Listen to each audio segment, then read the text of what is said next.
Yo, what is going on, guys? Welcome to another Metabreakers Podcast, coming to you Sunday at 1 p.m. Eastern Standard Time. As always, joined by the best. We have D-Money Games, we have Draco Cat, and then we have I, Warshack, just a guy. Welcome, everybody. Thanks for being here. Appreciate you guys arriving early. How has your weekend been, D? Thanks for having me, first of all. Thank you. I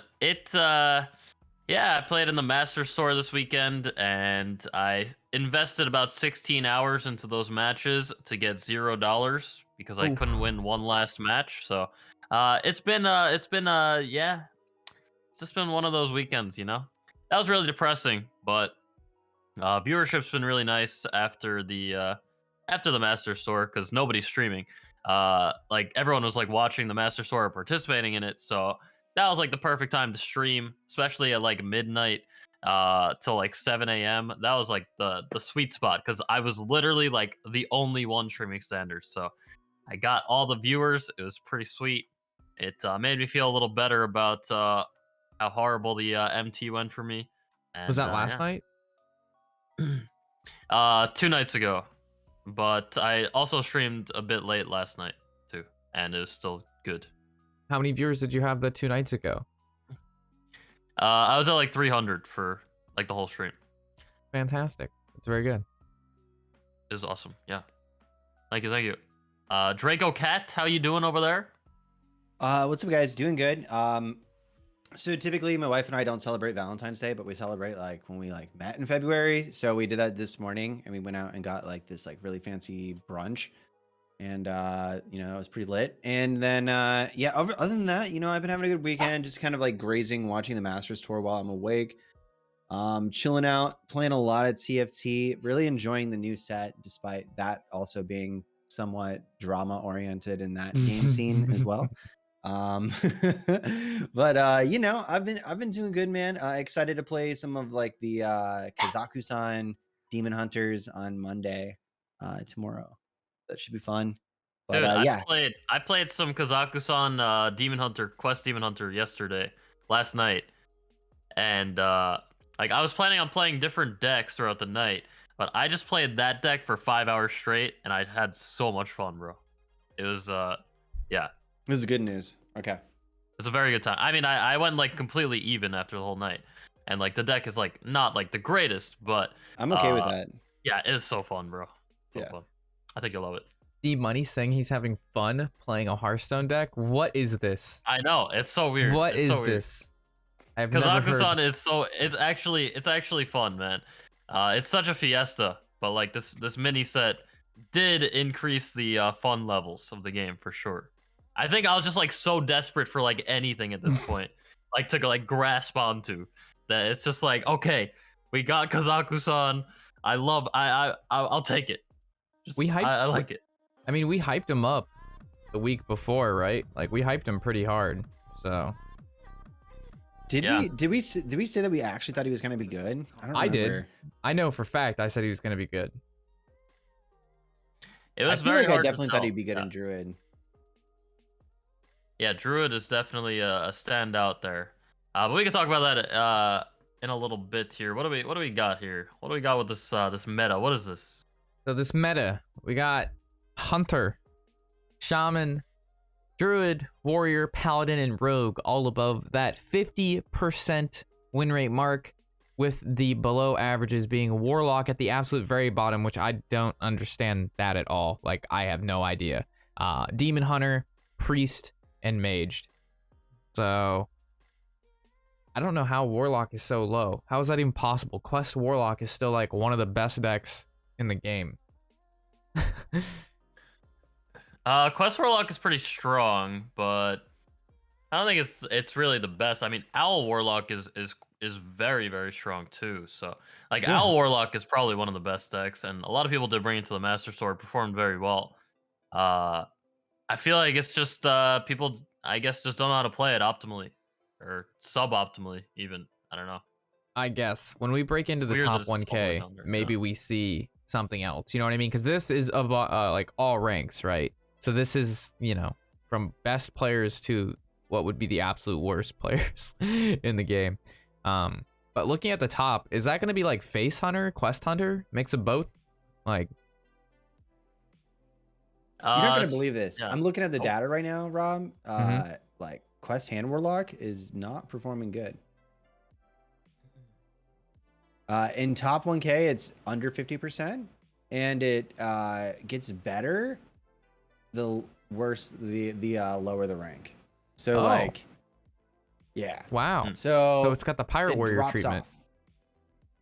Not entirely is that dramatic, because I would say like, because we're looking at like a 47% win rate at Quest Handlock in like top 1K. But if you go to, for instance, like Platinum, it's at a 52%. That's where it's good. Interesting. Yeah, I mean with the hunter, there are like Quest Hunter is actually like pretty popular right now. Like when I queue against a hunter, I actually think it's gonna be a Quest Hunter most of the time. But there's still a decent amount of Face Hunter, and Face Hunter is still strong.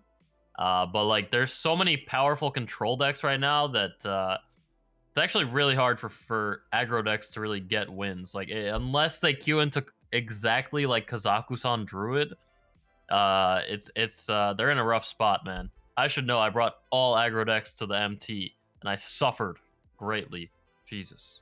Yeah, I actually had a chat with a viewer because they were like, "Did you know what D Money did?" And I was like, "What?" They're like, "His lineup was all aggro." And I was like, "Well, why would he do that? He's a control player, and this I feel like is a pretty control meta. So why did you go against what you enjoy and what would feel comfortable to you and what like I believe your edge would be over somebody? Because not only is it like you're a control player, right? You play a lot of control and you kind of like just know the gist of how to pilot any of the control decks, regardless of actually how much you play it. With it being a control meta and then also being a tournament, obviously it's like high stakes. You know, there's gonna be like a level of nervousness to it. So why did you end up going with that all aggro? Like, it had to outweigh you wanting to go control. Yeah, that's a good question. It's because I fucked up. That's why. I don't think when he had to submit decks that people knew that it was a control meta. You know, like Yeah, it was fucking weird. So like first of all, like we had only like the 3 days to prepare for this and to make a lineup for the tournament, and I really thought that there would be a lot of combo decks and Kazakusan Druid in the tournament. So I figured like Mozaki Mage, which loses to aggro a decent amount of the time, probably Bolner Shaman and Kazakusan Druid would be pretty popular. Mhm. And I brought the whole thing that I liked about my lineup was that every single deck in the lineup like destroys Kazakusan Druid. Mhm. So like if somebody has Kazakusan Druid in their lineup, I like insta win almost the match because I could sweep it usually. Mhm. And I literally faced 0 people out of the 8 matches with Kazakusan Druid. Even though like a decent amount of people actually did bring it, probably like 30% or something. I don't know the statistics, but Mhm. I just didn't hit those people. And everybody that I faced, like 6 out of the 8 matchups were like full control lineups, and it just felt like I had literally no chance. And it was very sad, man, because I wish I brought some control decks too. You know, yeah, really sad. My plan did not work out. It was like, I mean, it happens. Yeah, it was a risk, but Yeah. You had what you thought. You put it into motion, and unfortunately, it didn't play out. However, if it would have played out, you would have done like really, really well, right? If 70% of the people had brought that Druid deck, then you would have been able to get that like easy win against that deck, and then be able to ban out, some other deck that your deck was probably weak to, whether it be like Control Warrior or something. But I guess what we could bring up here about like tournament play is if there is like new stuff before a tournament comes out, people are probably just going to stick to what they were playing for, like with and practicing for like months ahead of time, right? Like why would they want to like weave in new stuff or like a brand new deck that they only had, what you said, like 2 or 3 days of playtime with, prior to like the decks that they've been training for the past like month and a half, 2 months, right? Like it just doesn't make sense for them to play new shit. that is very true. Yeah, when they've been it's just like practicing with all this Kazakusan- other stuff. That's true. It's true. It's just like Kazakusan Druid seemed very, very strong, so I figured that it would probably bait some people in.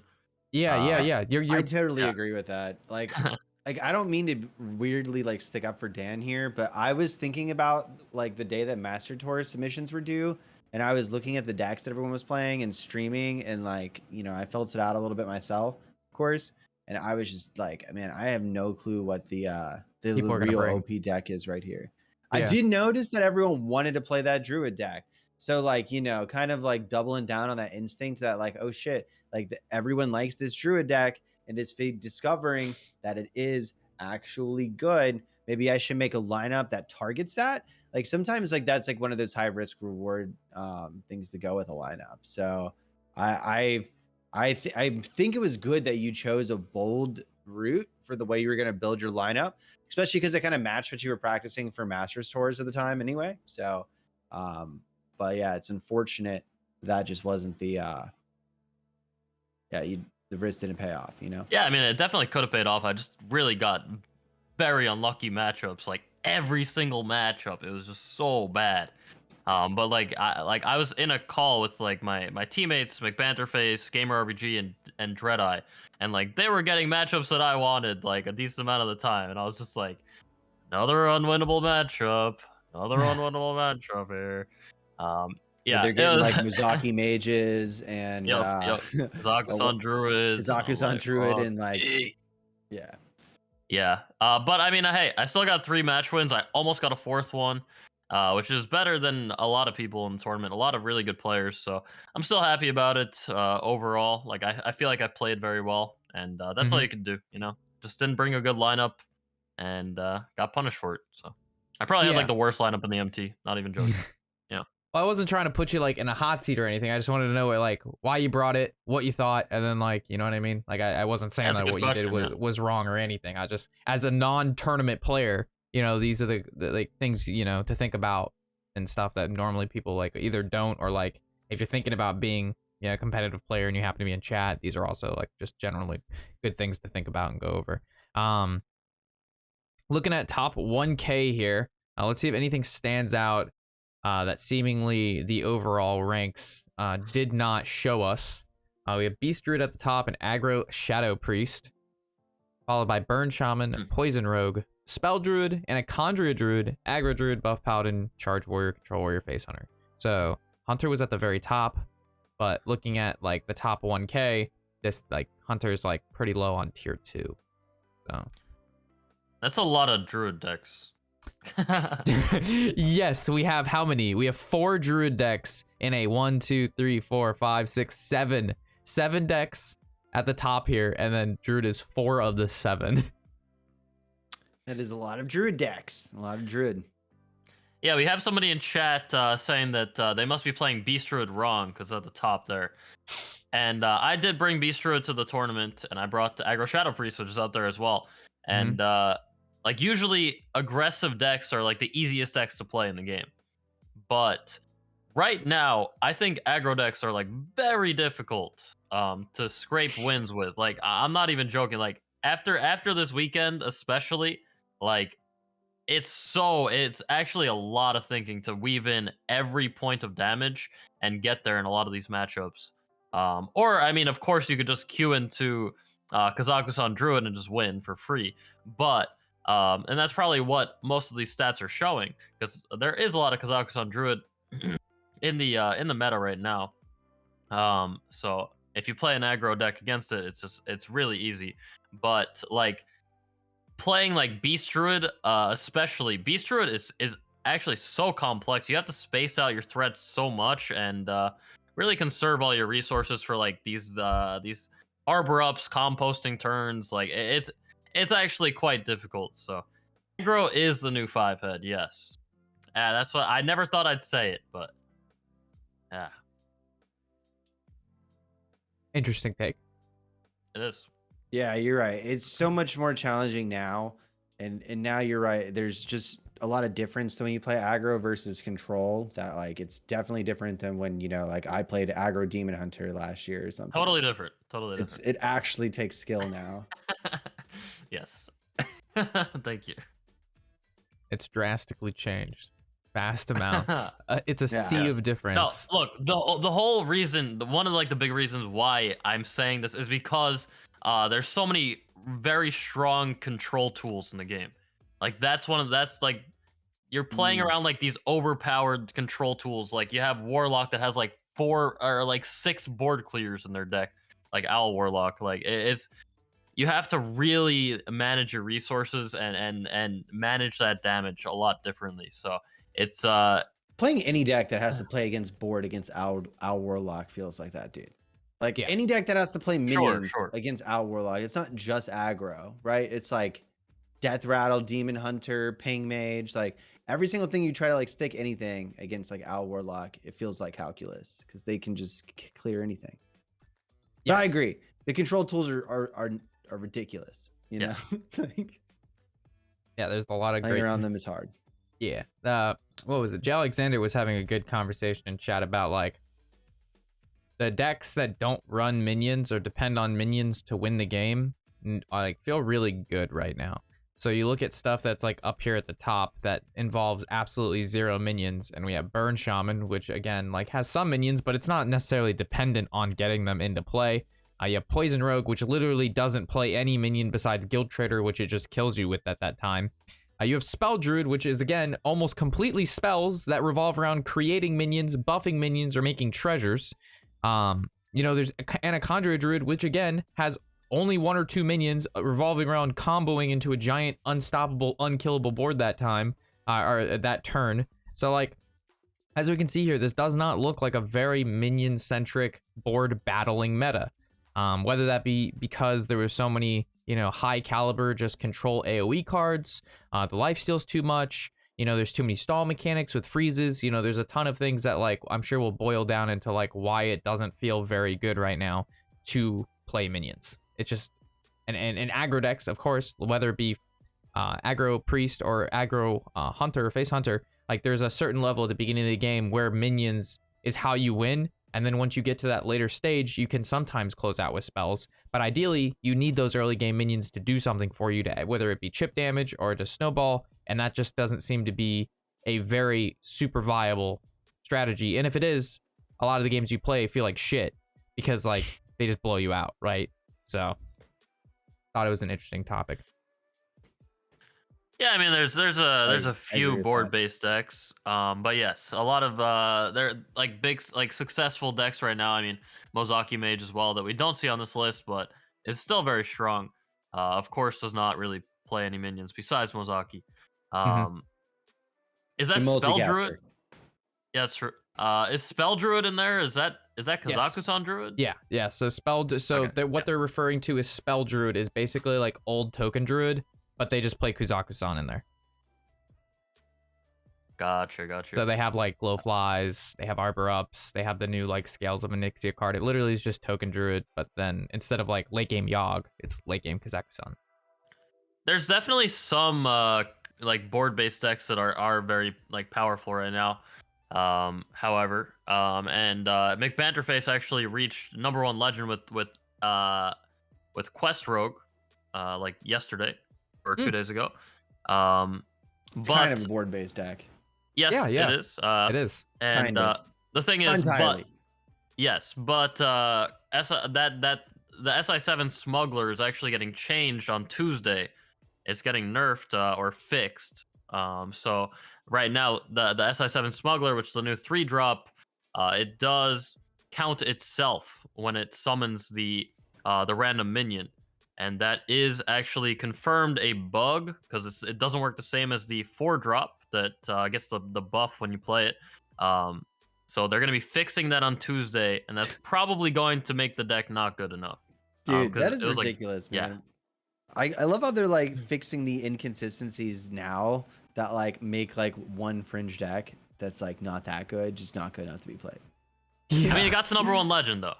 So Yeah, I but, mean, like, that's it a is hard strong, deck. But It just because it's a strong deck yeah. doesn't mean it like you don't see bad players playing Quest Rogue to #1 legend like that. You know what I mean? Like it's one of those decks like that doesn't need to be touched because one card is maybe just ever so slightly overtuned. You know what I'm saying? Like that seems just like such a stupid fix To like what Draka said, that's just kind of ridiculous. Like, Yeah, like how come whenever we point out inconsistencies in the past, like it just gets like rug swept? But now, well, they're like, oh yeah, shit, quest rogue, man, like we can't have that. You know, we gotta patch that shit. Hey, I'm okay with it, honestly. I don't know. Quest Rogue is like an autocomplete deck. You just throw in all the SI7 cards, and then it's like you can build that deck a bunch of different ways. No, you can build like that deck. You have like 3 or 4 slots at the end. Like you throw in all the SI7 cards, and then you throw in like secret passages and swindles and whatever, and then you're like, okay, do I want to run Edwin, or do I want to run Vanessa? Dude, a majority of the decks are autocomplete decks to the way you're framing it like that. You I know, mean, like, kind of, but yeah, I don't know. This one especially, bro. You ever seen Mozaki Mage? It's mostly like it's like quest decks especially fall into that category, right? Like Pirate Warrior, like throwing all the pirates, whatever. But like the Quest Rogue one is no exception of being like more like built for you. The Quest Rogue deck, I would say, like it feels like interactive in like all of the game until you complete the quest. You know, and that's like that's rare. You know, like you're playing minions on board. Some of them delete other minions. Some of them summon other minions. You got your shadow steps to pace out, your passages. You know, it's like the fun deck, and all of the games feel different, which is rare in Hearthstone. Yeah, I think it's the most fair quest they've made. I think it's by far the most fair. I think the Paladin is very fair. The Paladin one is bad. That's just bad. But it's like very fair. Most of the time when all of the other quests get completed, the game is over, right? Like it's very shortly the game is going to come to a close. But you complete the rogue one and it doesn't mean the game is over by any means. It just means they got a minion that gives them little gizmos, which sometimes does close out the game, but it's not a game over undefeatable combo. Like it's just fair. Yeah, you know what I wonder about the quest decks? Because so like the last time we had quests before Stormwind was Old Doom, and the next year after those quests, they kind of like lost their relevance, right? Like there wasn't a shit ton of people playing the like Quest Shaman in the following year when Skullomans came out and stuff. You know what I mean? Like, but those cards existed simultaneously.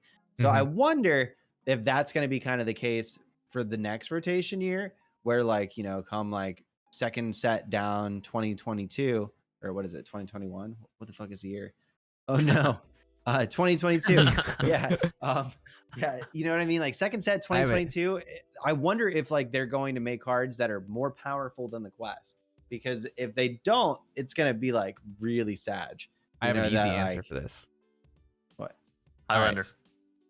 No. So like your question or like thought process is like the quest existed prior, but they didn't see play a year later.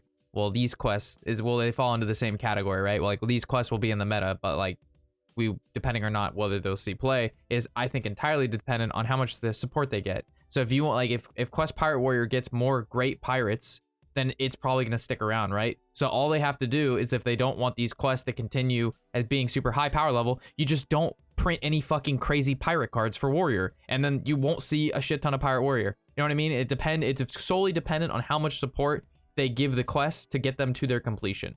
So if they make some answer the question though. Oh, okay, sorry. No, it's true though. You're right, but I'm just saying, like how do we know if they're gonna support it or not? Oh, we don't. It? Like, I hope they don't. Yeah. I hope they do other cool shit. You hope they don't. Okay. Yeah. I just hope they don't. That's a very good segue, actually, if they're gonna support that or not. But into another thing. But before we go on to the next thing, I just want to say that those druids, though, like we're seeing so many druids at the top there. I mean, is there one card in specific? I mean, Beast Druid doesn't run it, but I mean, a lot of people have been talking about the hero card, Guff, and Goof. I mean, that's 6 mana? 6 mana for Guff? I mean, that's at least it's got to be at least. I think Goof's got to be 6. I mean, everybody could tell that it was broken before they even released it. No, nobody played that shit at first. Everybody was playing the Rogue one and on all this other shit, and then it popped up when people are like, "Oh, Druid's good now too." I mean, 5 mana, it's ridiculous. It's very cheap. 5 mana is very cheap. Yeah, dude, that's silly, man. But anyway, this next picture you have here, this is so the Masters Tour did end this last night, or this morning actually, if you're in Eastern time like us. And JRS Love Storm, or I like to call him Junior's Love Storm. I don't know how you say it, but yeah, kind of an unknown name. I believe Ridiculous from, name. Love I believe Storm? What? representing China, and he won the whole MT. He actually didn't even lose a single match Wow. throughout the whole entire Holy shit. throughout the whole Dude. MT. And you know what he brought in his lineup? All aggro? Brute Demon Hunter. Oh. Let's go. Yeah, so It's you know very what I'm interesting playing looking. today. Oh yeah. Have you tried the new one yet? I'm trying that today. 100%. I tried. I was gonna try like something like that last night, but I was literally just on the Kazakhstan one. Yeah, But I yeah, played this a whole one's bunch probably of that better. deck. Yes, I played a bunch of this. Brute DH is one of the few DH decks that I do love to play. It's very fun, and Very hard. it is difficult, but that's one of the things that makes it fun, you know, and rewarding. And The one now with yeah. that new card, it feels absolutely incredible sometimes. Like yes, there's that the 4-mana Razorglaive Sentinel. Yes, Yes. very strong, especially after you complete that quest. It's insane. Yeah. On turn 5, one time I completed all 3 steps in the same turn. Like I had a delayed quest completion, and then on one turn I drew 15 cards in a single turn. And I never had that happen before. You should have made that a clip. No, I was playing it off stream. I was just like, I'm No! gonna try this deck out. That was game 2, No! and I was like, oh my god, I know why they tell you shouldn't try crack. Like, No, that would have been a juicy clip. yeah, but I got 15 cards, an entire quest completion in one turn. And That I is was like, okay. insane. Razorglaive Sentinel is a good card. I didn't really think about that kind of shit though when it was like announced. So It was pretty cool that he brought like a unique lineup. I don't even remember what else was in his. I mean, I know he had Miracle Priest and I think Kazakusan Druid as well. What? Miracle Priest? Bro, this guy I mean, brought This guy brought Brute DH, an extremely hard to play at a high level skill cap deck. Miracle Priest, again, another extremely combo oriented, hard to play deck, very, very well over time. And then what else? All I know is Kazakusan Druid was the 3rd out of the 4th. Okay. That's very impressive. Like, the mental fortitude it would take to play those decks at, like, you know, Masters Tour level, do well, also win with them. Those are not easy to play decks at all. So kudos to Lovestorm. I have never seen him play, nor have I heard of him, but he obviously showed great skill with the decks that he brought. Yeah, I mean, it's so impressive. Like, not even with a unique lineup, like just winning every single match, just not losing at all. it was Weapon Rogue. That was his other deck. Weapon Rogue, there you go. Okay, so he had 2 smooth brains and then 2 hard brains, and that equals out to a semi-wrinkly brain. So this is good. Very solid. Yeah, Brutes, Miracle Priest, Kazakusan Druid, and Weapon Rogue. Nice. Yeah, so well played to Lovestorm, and I do just want to point out that it was pretty sad. During the finals of the Masters Tour last night, there were only about 2,000 people watching on YouTube, which that's like really sad. Like, Shad's here right now. Oh man, We can transition into that particular segment now. Yeah. Briefly, very quickly. We have a graph here, and it's going over basically the video view count and kind of like overall interest in the Play Hearthstone posts over its course of time, starting from the announcement, release, and Naxxramas here at the very left. So at not even its peak, Hearthstone, what is this, 8 million? Or no, that's 8 million video view count. And then once Naxxramas came out, I'm not sure what happened. I don't remember Naxxramas being that bad. But holy shit. Huge drop off here. Slow build up to it looks like Karazhan. As we know, Karazhan was quite horrible. Savior vs. Uldum, huge spike. And the other big spike is this Demon Hunter / Battlegrounds announcement. So Good times. Yeah. Unfortunately, though. Yeah. So what is it at right now? Yeah. let Where me is that going? let me scroll over. Dude, it goes even- from like Demon Hunter coming out to going beneath the game had ever been. I told you, man. I told you. Right Like, after Demon Hunter came spikes out. at being the most that anyone's ever cared about the game to being the least immediately. Yeah, for some That's reason, insane. for some reason it's not letting me scroll over. But yeah, we have basically since the Forged in the Barrens, we have like a fucking flat line. Yeah, it's dead. Like, dude. But like these spikes are like massive. Like the difference in spikes, we're talking like 1 million to like over 5 million. This is like a 5x line right here in like a 1 month span. But this was like duels. So like it looks like basically new game modes. Very interest to That's people. true. Huge interest in new game modes. What about Mercenaries? Mercenaries? Mercenaries didn't even get like a fucking heartbeat, bro. Didn't you? Like it literally went down. Like Mercenaries didn't even make it go up. The Mercenaries released and they actually lost more people. So yeah, somebody in chat is saying that the Master Store was a weird time. It was like late at night, and that is true. Regions. It was, yeah. So the Masters Tour was this time it was like Asia time. So I believe in like the finals it was like 1 a.m. or so Eastern time, which is still like 11 p.m. or like 11 p.m. 10 p.m. Pacific time. So like it is a little late, but I mean it is a weekend. It's not like so late. It's not like it was like 4 a.m. or something. So I mean still like yes it was a weird time, but I mean 2000 is just like nothing though. Come on. yeah, ever since they moved to YouTube, it has not been good. There will probably be a new spike though. Oh yeah? Disguised Toast streaming Hearthstone again. Nice segment. Beautiful. Yes. Did you guys watch him play? I did see. Yeah, Disguised you were Toast, talking in yeah. there when I was one time. Like I was watching it and I saw D Money talking in there. Yeah, we were. That was during the Masters Tour. We were like, I was watching it with like Dreadeye and stuff, and we were.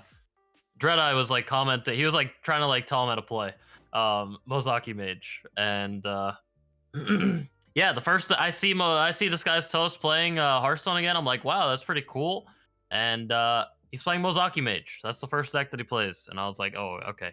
Well. It's probably a fun deck to play, like coming back to the game though. So like whatever, you know. I mean, I don't really feel too bad for the people that he beat with it. At the same time though, like he was fucking loving it. Like it seemed like he was honestly having a good time, and that's what made me feel pretty good about the whole situation. Was watching him play Hearthstone and like realize that he could like play this Mozaki Mage deck and he was still kind of good at the game. Like he was pretty stoked, and you could kind of see that on the surface. It was very obvious that he was having fun, which is rare in Hearthstone. Yeah. I mean, after not playing the game for I don't know how many years, and then coming back to it and seeing how it's evolved and how different the decks are, and like he has no idea, right? So there's like every deck is new to him, right? So I don't know. It's definitely he has the honeymoon vibes with Hearthstone right now. Like everything's fresh and new and exciting. Yeah, that's a good comparison. Yeah. And then like it's gonna take a while for that, like, you know, just burnout / fatigue to hit. Which it like I'm not saying it will, but like he obviously loved Hearthstone a lot in the past. That was just like his main game, right? Made tons of YouTube content. Now he's like coming back. So I don't know. I mean, I'm glad that he's liking it. It's like, you know what I mean? Glad he's having fun. I'm glad like the viewers that have grown to like him over the time when he wasn't playing Hearthstone maybe get interested in Hearthstone, which, you know, just helps the community as a whole, which me and Dan were talking about prior to the podcast today. But yeah, it's, you know, anybody who's interested in playing Hearthstone, especially a high caliber streamer like Toast, like playing it just like helps the scene, like period. So yeah, it does help a lot just for viewership, introducing new viewers to the game. And yeah, I mean, if you guys don't know who Disguised Toast is, he is one of the first people to stream Hearthstone. He was a very successful streamer. That's where he got his start really in Hearthstone. And he was known for playing like these like weird kind of like doing like weird combos and stuff like that. So like we do have some examples of that in the game right now or for a while. I mean, Warshack does some stuff like that too. But like there's more exaggerated examples like Mark McCats or Yeah. Clark Hellscream that do their content is focused around these like combos and these crazy combos, and then you have like Zeddy who does like achievement hunting and stuff like that. Like that kind of content, like different kind of content. Besides just like climbing standard ladder and all that. That's what he was known for, and yeah, he so like when he plays Mozaki Mage, I mean, he likes combos. That's just what it is. And yeah, it's just cool that he's back. I mean, that content's not really for me per se. I really like when I watch Hearthstone, I like to only watch like the top players play or like competitive kind of stuff. Unless it's Warshack, then I'll watch because he tolerates it. Yeah, but hey, it's really good that he's back, regardless of if I like it or not. A lot of people love Disguised Toast, and it is very good for the game that he's back, and hopefully he stays back. It would be awesome. He did actually say, people were asking him why he's back and stuff like that, and he did say that like the whole like falling out with Hearthstone was really because of it was because of like something that Blizzard did. He wasn't really happy with Blizzard, and he said that now that Blizzard is owned by Microsoft, and somebody that he didn't somebody that he didn't like at Blizzard no longer works there. That those two things combined, that is why he's back. That is why he can now play the game again. So we don't know who that person is, of course. Not gonna like try to find out, but yeah. Happy to have him back. Just wanted to mention. Don't try and find out, guys. Seriously. You don't want to know. Yeah. I think when I've listened to him like kind of give his like take on like why he stopped streaming Hearthstone and like moved on. And I think and a lot of it tied together around him saying, I remember what he said, that whenever he showed up to a Blizzard event, he was treated like he was lucky to be there. But then when he would show up to Riot events, they would treat him like they were lucky that he showed up. And that comparison kind of made him like steer away from Blizzard because he felt like they didn't give a fuck about him. Where like definitely makes the other sense. video game companies were like honored that he wanted to work with them. Yeah, they also paid the bills to like fly out there. Like if they invited him to an event, they would pay for him to get there. They would pay for his food while he was there. They pay for his hotel, his travels. Blizzard did nothing of the sort. They didn't pay for anything. So it's all very believable. Yeah. You know, video game company that's been around for, you know, a century now is definitely probably not going to be super cutting edge about what they do for like, you know, working with people after they've already had a lot of success without like, you know, working with like streamers and shit in the past. It makes sense. It's unfortunate though. Yeah, but glad that he's back. now. I remember the last Toast video I watched when he streamed Hearthstone, and it was like a big moment for me, like realizing like this is like the kind of content that I need to like be able to make if I want to be a streamer, which was he was playing Shutterwalk, Wild Shutterwalk Shaman, where it ran the ice cream card that gave it like thousands of armor. Do you know what I'm talking about?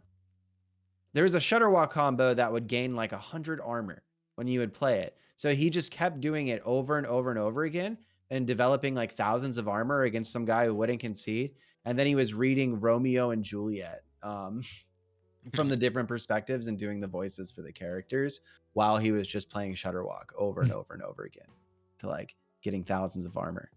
And I was like, man, this is some cutting edge shit. Like he's not only is he sharing literature, but he's also like breaking Hearthstone. Wow. At the same time, covering so much ground. He makes content, and that's what you want out of a content creator. Yeah, the opponent could have just conceded too. That was like the crazy thing was like that the other guy who was on the other side of it was like, let's get all the way to Hamlet, homie. Taking this home. Yeah. All right. We got one last segment here. What is it?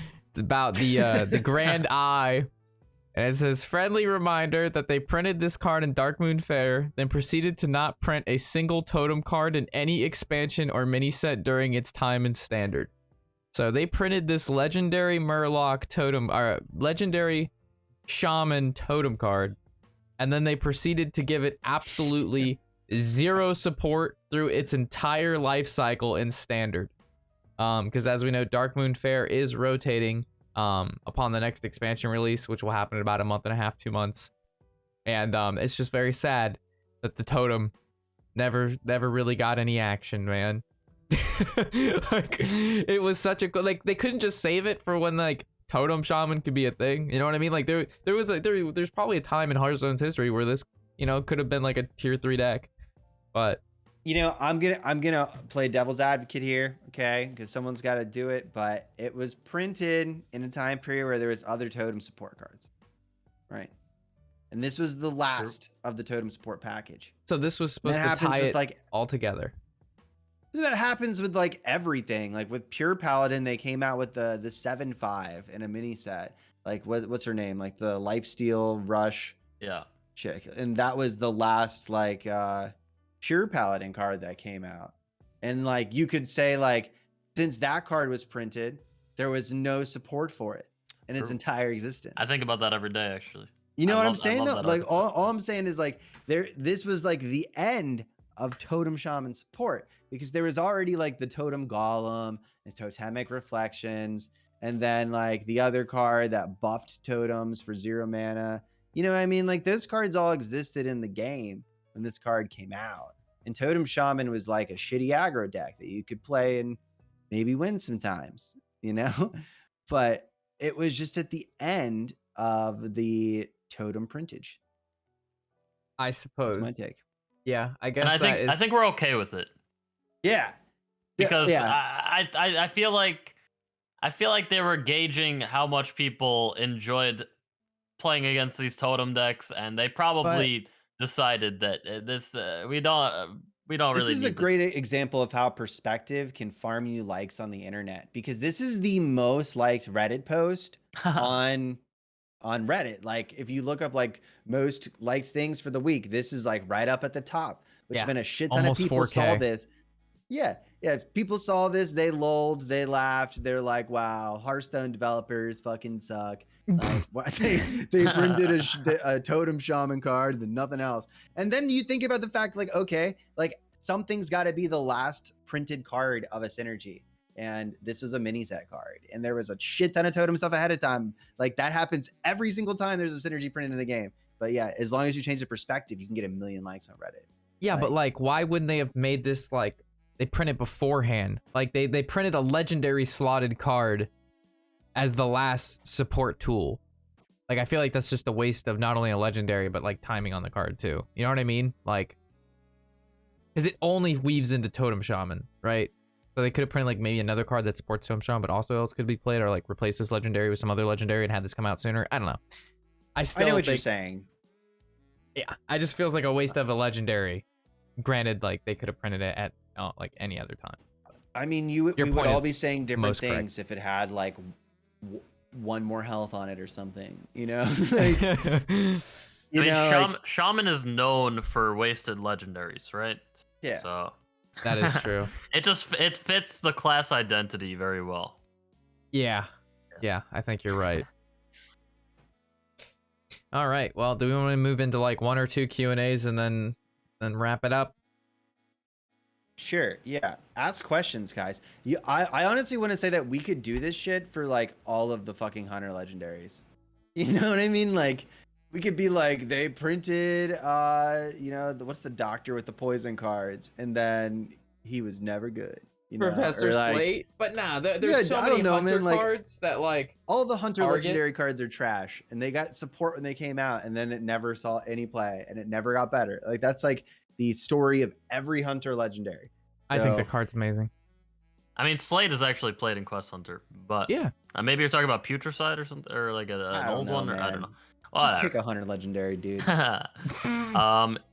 Yeah, I mean, you have Maximo right now, Blastenheimer, Maximo. Bro, she's really like, good. The dude. one Tavish that summons beasts from your deck.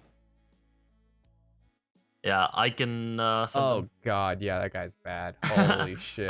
Yo, guys, this is the question and answer segment in the podcast. If you got a question, ask it, and we might answer it. Yeah. Yes. And if you're watching this on YouTube, I love you. Also, ask your questions for the next week, so we may answer Yes. them. YouTube comments. We are here for Any you. week now. Any week, we'll get at least one comment on YouTube. We do get comments, but they're just not questions. And that's okay. That's okay. Question: I brought the golden mini set and hella people hating on it. The value from all these discover treasures is awesome. What's the Metabreakers take on my decision? Well, the value of golden cards is subjective and held beyond the owner of the golden cards. So technically, all of the hella people hating on it are as incorrect or correct as you want them to be, or you perceive them to be, Red Book. So technically, you determine the value of that. I have a strong stance on this. You have a strong stance? I have a very strong stance. So Yes. it has nothing to do with you actually purchasing the mini thing, but it has to do with when you log in and then when you purchase the mini, the first thing that gets brought up is not the $20 2,000 gold normal one. The first one to buy is the $80 one or the $70 one, which I think is so messed up because I had people come into my stream and they go, I just spent $70 on this mini set and I didn't know that there was a $20 option because it's the only option that I saw on my screen. I didn't know there was a drop down menu to pick the cheaper one first. And Blizzard specifically put the more expensive one first so people wouldn't notice it because it's the first time they've done that. And people would think that this is how you buy it and it costs $70. I think that's so fucked up. That's so shady, dude.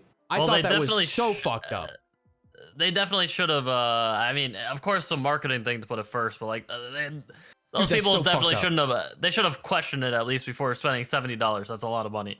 If you're a on new the mini player, set. you I don't know. If you're new to Hearthstone and a It's mini true. set comes out and it costs $70, that's just they don't understand. They think it's an expansion.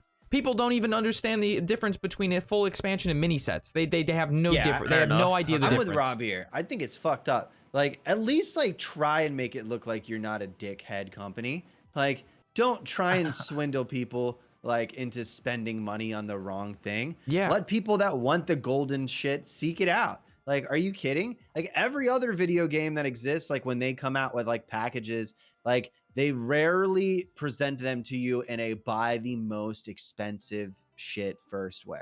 The fact that this is done this way, Blizzard's done it with other things too, and we all kind of let it go, but it's fucked up. They shouldn't try and make people click the wrong thing and spend money on accident. This made me mad because when it came out, I didn't see it either. I said, "Wait, huh? Wait, what do you mean all I know there's an all gold?" And I was like, "How do I find the standard one?" And it took me 10 seconds to see the little tiny bar on the side to click the one that wasn't all golden. And normal.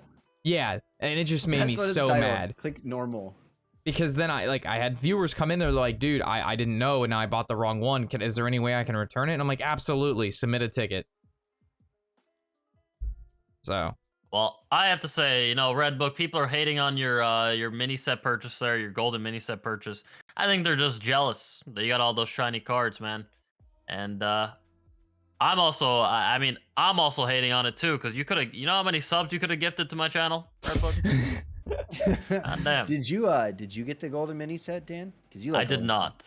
I do love golden cards, yeah, but $70 as a steep purchase. Yeah, I thought to myself I manage my dust pretty well. I can craft all the Demon Hunter cards golden, and if I really want to craft Kazaku-san golden or something, I did craft Kazaku-san golden for sure. Yeah. I mean, you can that's what I figured too. I was I'll just get the normal one with my gold, and then I'll craft whatever golden I want. Yeah, it's $70 or 2,000 gold. I think I'll just spend the gold. Yeah. But I mean, I'm sure you get your value for the money that you're spending, in dust or in whatever. No, I'm pretty sure you do. No. I mean, $70 for 35 cards. No. Weren't you defending him?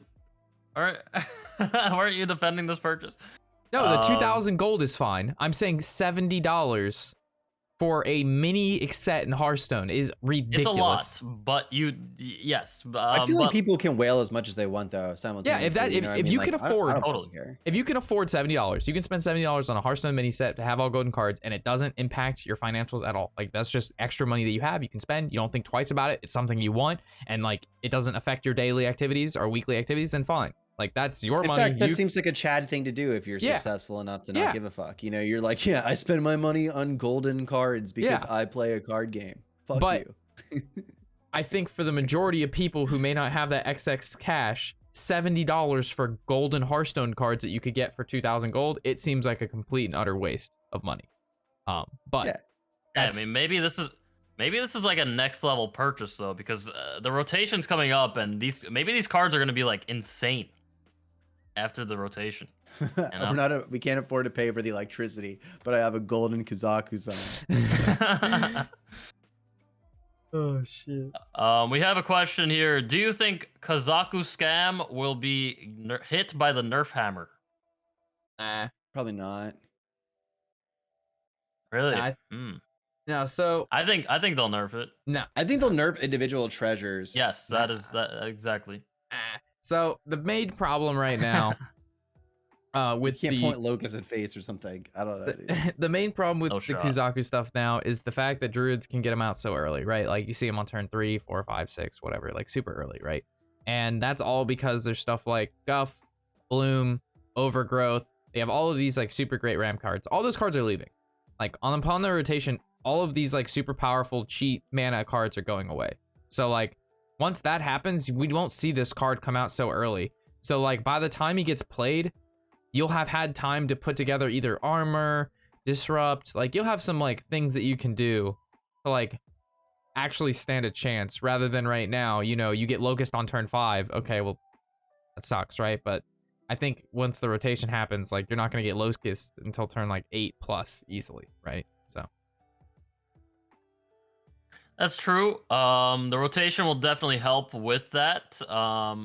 At the same time, another problem that is also like druid specific is the fact that like Guff allows you to get over 10 mana crystals, and it allows you to do like solar fireball, like that fireball spell, the Embers of Ragnaros, that does 48 damage, baby. a lot of damage. Yes, that's a lot of damage. It's pretty crazy. That's when it starts to get a bit more problematic. But yeah, the treasures are pretty strong. I wouldn't be surprised if we do see some changes in those itself. Probably not the mana cost of Kazaku-san. But yeah, I did see, I think Orange tweeted it out today, like the Kazaku-san is one of like the easier cards to balance or like change, because there's like a lot of, like you can just like change like specific treasures and stuff like that, you know, instead of actually nerfing the card itself. Which, yeah, but Solar's leaving. Like I said, all these things that make that card good are going away. Yeah, it makes you wonder, like, should you really like get all up in arms and argue about like what should be nerfed or how the meta should be changed for the next like period? Because we're literally now, and like from the last mini set of the last expansion going into the rotation year. So the meta that we have now, it's going to just like, it's going to turn into something that's like almost unfathomable. There's no way to say what it's gonna be. You can theory craft as much as you want about the way the rotation's gonna work, but until you see the way the mini set cards are and what the new core set is, it's all just bullshit. And no one has any clue the way the game is gonna be played. So I don't know. I feel like we should all like let ourselves chill a little bit in the interim. Yeah. You know, maybe stop whining about nerfs. It's not like, you know, if we don't nerf Kazaku-san now, we're going to get stuck with like this Kazaku-san druid deck being oppressive for the next 2 years, because we have no idea. So yeah. Or if they do change stuff, just do the Edwin thing where it's like, all right, we'll change this up until rotation, then we'll change back. That's true. That could happen. Yeah, like that's Edwin rotated. So. Yeah, I'm not saying with Edwin, but you know how they changed him up until rotation, and then like yeah. So they could do that with maybe cards that are like rotating, right? Like they just make it worse until rotation and then just change it back. That would also be pretty surprising. So But yeah, I mean, we are going to see at least that one SI7 change on Tuesday, which is not really a nerf, it's a fix. But I mean, we could see something else. I don't know. Probably not, but you never know. Yeah. When's the Lost Ark podcast? I was about to read that. Oh man, dude, I'm having a lot of fun with that game. To be honest, I'm almost maxed. I'm looking forward to doing some abyssal dungeons and doing some high-end content with Draco. Get our like tier 2 gear rolling, or upgrade our tier 1 gear. Yeah, So I'm excited for it too. Dan, what the fuck have you been doing, bro? We'll end this Dude, on I like, get it. give me your Don't plan. even talk to me. Where's this talk to me when paladin you're at? max level, bro. You're not even max level. What is this? Bro, Who is this I'm guy? level 49. I don't want to hear it. If you combined your numbers together, you're still not higher than me. Like, where are you at? Hey, it's been a busy weekend, bro. I actually just giving you a hard qualified time, for the bro. MT, all right? Yeah, you had a big tournament to practice for, so you have an excuse. Yeah, But guess what? Tomorrow's Monday. Tomorrow's fresh. You know what they say? Lost Ark true. Mondays. Oh, is that what they say? That's what they say. That's what you told me. You said happening? before the podcast. I'm We'll excited see. now. It'll be fun tomorrow. I do need to grind up. I do. You could do it one day. Chat, harass him. I could. All right, guys. I'll let you guys go. Thanks for having me. Thanks for being here. Another fantastic podcast with the boys. Hey, thanks for having me on. You guys have a wonderful day. Enjoy the rest of your weekend. Don't do drugs. Respect women. Peace. See you, Draco. Thank you for having me. If you would like to check out yeah.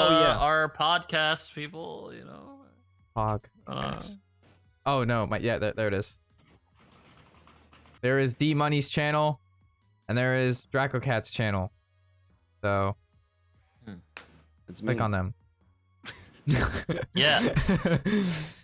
I'll be playing some Brute Demon Hunter today. It's Lit. gonna be good. All right. Have a good stream, Rob. Thank you. Yeah, thank you. Peace Thanks for out. having me. Peace out. Thanks Bye. for having me. Thank you. Bye. Thanks for having me. Thanks for having me. Yeah. All right, thanks for Thanks. having me. Yeah. House cleaning. House cleaning. Housekeeping. Housekeeping. House- He said house cleaning. Bro, this guy said cleaning.